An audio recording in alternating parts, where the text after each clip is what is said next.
A series of inevitable and unavoidable changes are about to happen in the world of cruising, things that will affect you and me as travelers and cruisers in ways we may not entirely be ready for. Join me as I explore these and look at what impact they will have on when, how, where, and with what restrictions we will be able to go cruising anytime soon.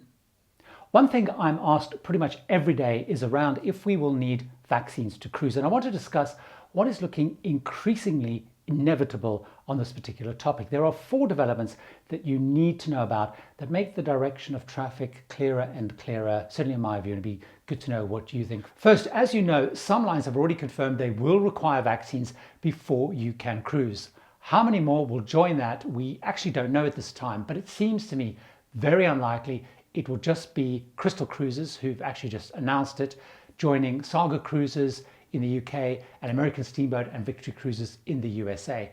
Many more are likely to come. What is important though is there has been no challenge, there's been no ruling, there's been nothing saying that lines like Saga and so on cannot do this, certainly in the US and the UK. Now this must have been noted by other lines considering this, that there's been no challenges and it's been allowed.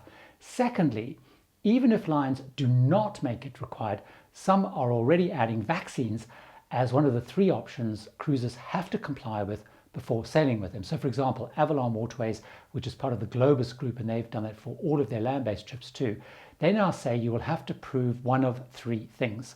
Either first of all, that you've had both of your vaccine jabs at least 14 days before sailing, or secondly, proof of a negative full PCR or antigen test less than 72 hours before, or thirdly, proof of recovery from a confirmed COVID-19 diagnosis within 3 months of travel. So even if not required, we're seeing proof of vaccination is creeping in as part of the layers and the options for the return to cruise protocols. The third development, and one that is developing really fast and looks like it could become an industry standard, is that all crew are going to have to be vaccinated before they can work on cruise ships. This is really important to note. Norwegian Group has said it. Royal Caribbean Group, they wrote to all their crew saying, and I'm going to quote what they said because I think it's important, "We expect vaccinations will be required for our crew as part of our plan for your return to working on our ships." Really important, note the wording in that letter because to me it suggests that the thinking is that the authorities were required. It's not just a Royal Caribbean thinking.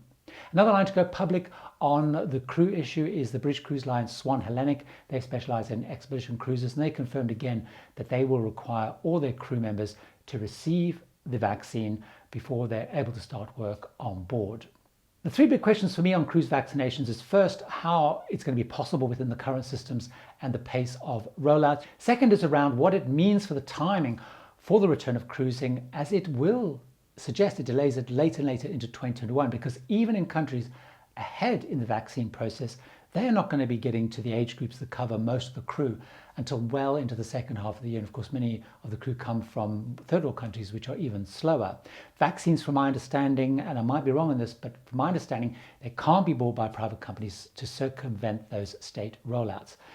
So that leads on to the third question for me is, should we really expect lines are going to insist all crew are vaccinated, but then not have the same requirement for guests as well? So that's something I wonder about, and again, be interested to know what you think. Now, the fourth aspect on vaccines as a requirement is probably one of the biggest, and I genuinely believe that it increasingly looks like countries are going to force cruise lines' hand and drive this as a requirement anyway, irrespective of what they may or may not think. We're seeing more and more countries, especially those that rely on tourism, they're encouraging global standards for a digital vaccine passport, and they want it to be able to open for visitors without having all the quarantine requirements and giving travelers much more freedom to move about and of course spend more time touring when they're there. So for example, Greece, Cyprus and Israel, they've just agreed that once travel opens, once flights resume, residents who can prove they've been vaccinated will be allowed to travel freely to and from each other without any requirements, including testing and quarantining at all. Now, very interestingly, the Cyprus's tourism minister, deputy tourism minister, Savas Parados, I hope I pronounced that correctly, he mentioned in the briefing on this, he mentioned that over 40,000 Israeli residents come to the area each year on cruises. So it does seem to suggest that cruising is on their radar because it was specifically mentioned. Another country doing this is Spain. They, of course, have the major embarkation port of Barcelona, many other ports of call on many of the Mediterranean cruises. The tourism ministry has said, and again I want to quote it, "We support the vaccination certificate." They see it as being absolutely key to being able to open for tourists to enter Spain. They're actually proposing a combination of testing pre-arrival and a vaccine certificate as a way of being able to open and let people come in and out of the country. All of this has a massive implication for cruises in and out of Spain, Greece, and other EU countries. Even countries against having them for domestic use to open the economy. So, for example, UK Prime Minister Boris Johnson, he doesn't see them as being something he wants to use within the country, but he said he sees them as being inevitable for international cross-border travel. Of course, there's a lot of precedent, which he even quoted, because some countries today already require vaccine proof for things like yellow fever, so there's definitely a precedent when it comes to travel. I believe a willingness to open ports for cruise ships and let people get off into the local communities to explore, to mix, it seems highly likely to come linked with proof of vaccination. Vaccine proof increasingly feels like it's becoming inevitable to be able to travel cross borders, which of course will hugely affect cruising. Something that has been missed or glossed over by many cruise commentators is that the lines have started to quietly update their cruise terms and conditions and their contracts for both existing and new cruises. You're going to be bound to them whether you've got an existing cruise or you make a new booking. This is another inevitable move. It's an absolute trend that's going to accelerate, and it's really, really important because it has a huge impact on all of your future cruises. You need to watch what is being added and absolutely make sure you're comfortable with what you are agreeing to by default. Now, when you book a cruise, as part of that whole process, you're obliged to, and you're actually consenting to the cruise line's terms and conditions and contract. There's a right in there for them to change and update them as they want to, and you are accepting them once you make that booking and pay your final balance. I've got a dedicated video coming into much more detail because it's quite complex on what is and isn't being added. But this is inevitably going to be coming in your contract. We've seen a whole bunch of things issued so far by the Royal Caribbean Group for their lines in updated contracts, and you're now accepting and agreeing to comply with all of the new COVID protocols. They're now being put into the contracts, and you're doing things like you're agreeing to multiple testing and temperature checks, to wear a mask when outside your cabin, to go on cruise line only excursions, to limits on numbers in venues, and the need to book to attend various venues, which could include the swimming pool, required hand washing and sanitizing, being required to quarantine or be confined to your cabin if requested, itineraries being changed if the captain and the line decides ports pose a risk due to kind of rising levels of infections, being disembarked without compensation for breaking any of the rules, and so on. So you're actually agreeing to all of these things. So it's really, really important for that reason, but it's also important because it starts to cover what happens and what the line will and won't cover if there's an outbreak on board. It is inevitable the contracts are going to change to reflect the new reality of cruising and all the new protocols. So make sure you ask for and keep up to date on what you've agreed to, whether it's a new or an existing booking. It will keep changing, so you need to also be on top of it. So watch out for that more in-depth video where I'll talk about in more detail the actual changes and what they mean for you. I want to discuss a significant new approach the cruise lines are now taking for voyages that actually look unlikely to run but are not yet cancelled. It's a really marked and noticeable change, and it also starts to flag when they really see cruising resuming versus what they currently have on sale. And it's pretty interesting what's happening. Some lines, like the Norwegian group, they've just cancelled all May sailings for their main line, Oceania Region 7C. They're being vague about the likely length of the continued shutdown. However, other lines are, for the very first time, actually signalling what they are really thinking about the return to service timing. And they're doing that before their inevitable cancellations. You know, we're all expecting those. And the good news about that is by the time these cancellations come, they normally feel pre-overdue and late. So this change is a really good move. There definitely seems to be a shift towards giving us much more notice, much more time, and many more options to be able to replan our travels before all those cancellations are announced this year. Now, this is a great move, as it should absolutely help reduce or even remove the frustrations that many of us have, knowing our trips almost certainly will not run. But of course, we've still seen the lines promoting, encouraging people to book, chasing final balances, and all that kind of stuff that's going on.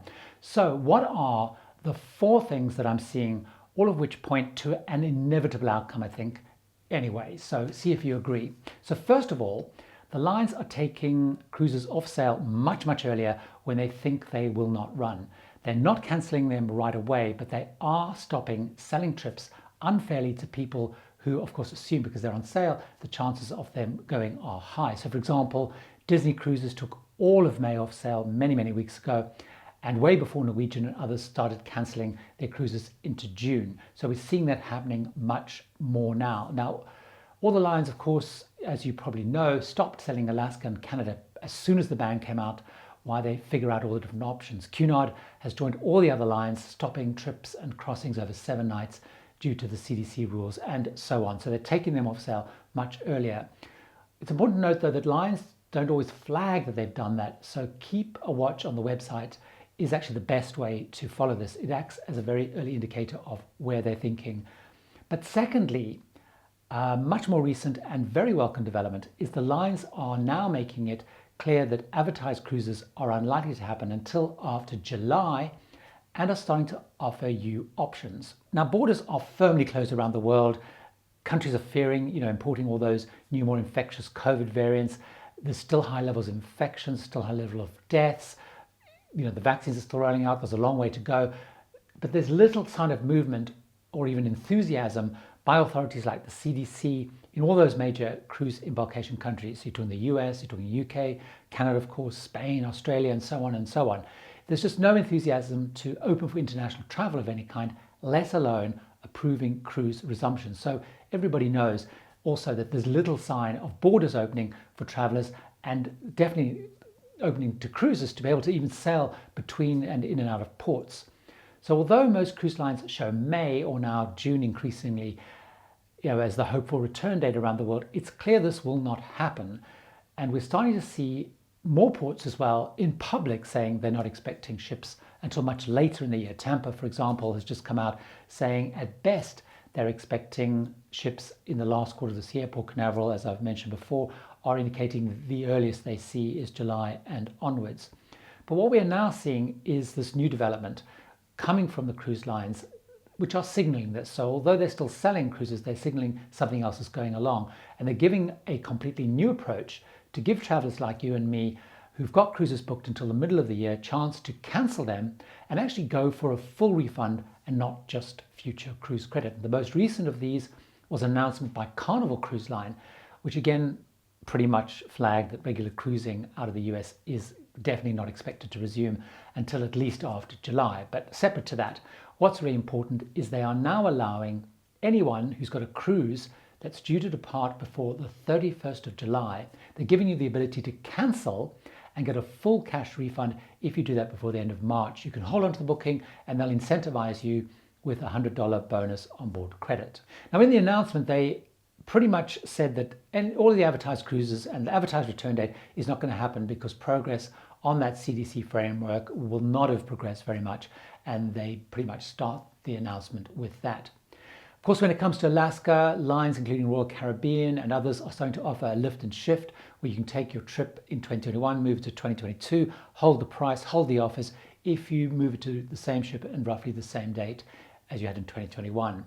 Now, all these moves are flagging what many of us see as inevitable, that there will be another wave of lines announcing cancellations. We're starting to see that momentum going, and they're starting to push it into June and increasingly into July. But what's great is the lines are starting to offer options now before those cancellations. So what I'd recommend is, why don't you start planning on that basis, because it seems pretty much inevitable. Look at moving your cruises into the last quarter. It seems like that is the most sensible thing to do. If you found this update helpful, I have hundreds more episodes packed full of updates, tips and advice. So why not enjoy another one right now?